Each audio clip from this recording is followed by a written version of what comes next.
from New Jersey reserves. The gentleman from Ohio is recognized. Thank you, Mr. Speaker. At this time, I yield 2 minutes to the gentleman from Massachusetts 4th District. Gentleman from Massachusetts is recognized for 2 minutes. Housing affordability is the #1 issue in the United States economy right now. And manufactured housing is part of the solution. It is housing in the range of $100,000 to $200,000. And new manufactured homes are HUD Energy Code compliant and are meeting even some of them are meeting Energy Star certification standards. But we have a challenge.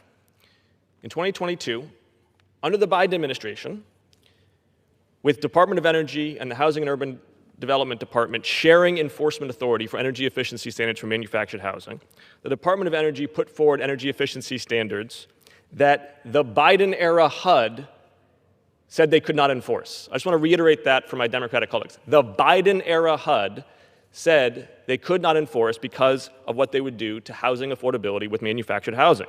It was projected that at least 25,000 fewer homes would be constructed over the next 10 years.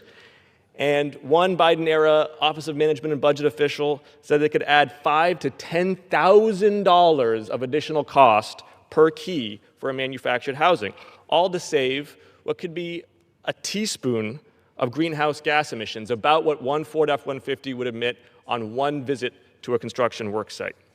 This is not a workable scenario, because when you have shared enforcement between two agencies and they disagree, nothing happens. So what this bill does is it puts accountability for housing affordability with the Department of Housing. Now, the Department of Housing still needs to incorporate the expertise of the Department of Energy. And I want to be clear about this. This does not necessarily lower energy efficiency standards. In fact, HUD could very well decide that they want to raise energy efficiency standards, but they're going to make that decision holistically. They're going to look at the cost. Could I get one more?